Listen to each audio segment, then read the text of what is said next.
जिस इंसान को वह अंकल कहकर बुलाया करती थी, उसी अंकल ने उस छोटी सी बच्ची के साथ ऐसी हैवानियत भरी घटना को अंजाम दिया जिसे सुनकर आपके रोंगटे खड़े हो जाएंगे।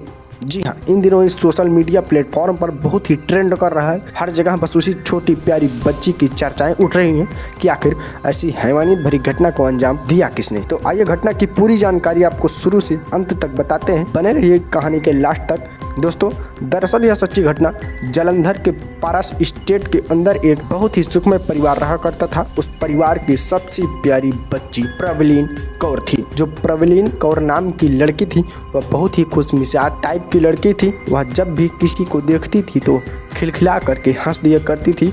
उसी से उस मोहल्ले वालों में खुशहाली फैली हुई थी। छोटे छोटे बच्चे उसके साथ खेला करते थे। वह भी अपनी स्कूल, ट्यूशन, हर जगह हरदम वह खुशमिजाज टाइप की लड़की थी। हर जगह वह हंसा करती थी। लेकिन एक दिन उसके साथ ऐसी हैवानियत भरी घटना को अंजाम दिया गया जिसे सुनकर सर में से सिर झुक जाता है। 13 नवंबर की शाम वह छोटी बच्ची अपने पास के ही एक फ्रेंड के घर जाती है। अक्सर उस फ्रेंड के घर आया जाया करती थी और जो वह फ्रेंड थी, इस छोटी बच्ची के घर भी आया जाया करती थी।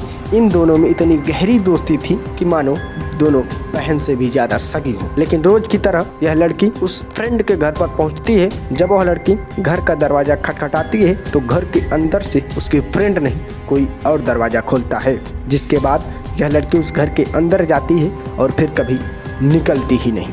जिसके बाद तकरीबन 5 से 6 घंटे बाद जब इसके घर वालों को इसकी याद आती है, जब यह घर पर नहीं पहुंचती है, तो घर वाले को चिंता सताने लगती है। और चिंता इतनी बढ़ती है कि लोग आनन फानन में चारों तरफ गांव के पास पड़ोस में खोजने की पूरी कोशिश करते हैं।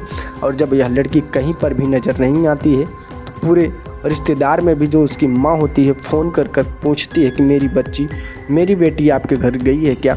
तो सारे जगह से यही जवाब आता है कि नहीं, मेरे घर नहीं आई है। फिर यह सब थक हार कर के पड़ोस में ही एक सीसीटीवी कैमरा लगा हुआ था और जब सीसीटीवी कैमरा को देखते हैं तो सभी की आंखें फटी रह जाती है, क्योंकि वह सीसीटीवी फुटेज में कुछ ऐसा दिख रहा था जिसे देखकर सभी लोग दंग रह जाते हैं। उस सीसीटीवी फुटेज में साफ साफ दिख रहा था कि वह लड़की उसी घर के अंदर जाती है जिस घर से वह वापस ही नहीं निकली। जब यह सब गांव वाले देखते हैं तो आनन फानन में पुलिस को कॉल करते हैं और पुलिस को कॉल करने के बाद उस घर की पूरी तरह से तलाशी ली जाती है। जब पुलिस उस घर की पूरी तरह से छानबीन करती है तो पुलिस के हत्थे कुछ नहीं चढ़ता। पुलिस कोई भी सबूत इकट्ठा नहीं कर पाती है। फिर जो गांव के लोग होते हैं फिर से सीसीटीवी फुटेज को एकदम गौर से देखते हैं तो पता चलता है कि वह लड़की जिस घर में गई उस घर से अभी तक वापस निकली ही नहीं है।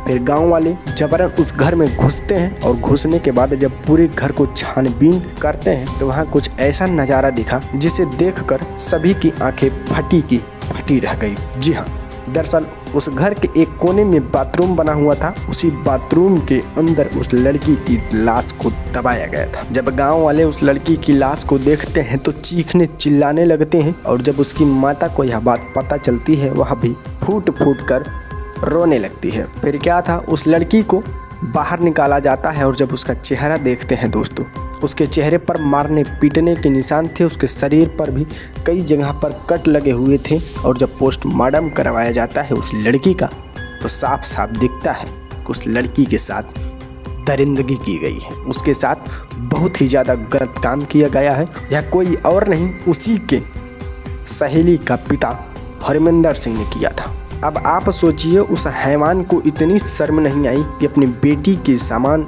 इस बच्ची के साथ ऐसा करना चाहिए।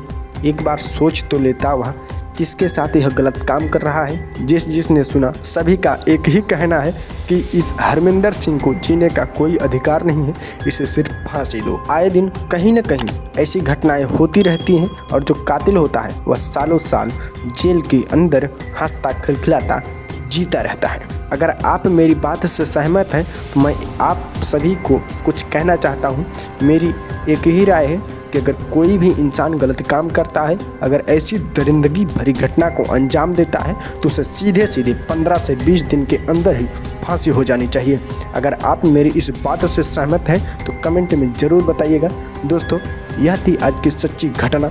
आप भी अगर आपकी बच्ची भी कहीं ट्यूशन पढ़ने जाती, स्कूल पढ़ने जाती है या फिर किसी अंकल या फिर किसी फ्रेंड के घर आया जाया करती है तो आप भी कृपया ध्यान रखें, वरना आपके भी साथ ऐसी हैवानियत भरी घटना को अंजाम दिया जा सकता है।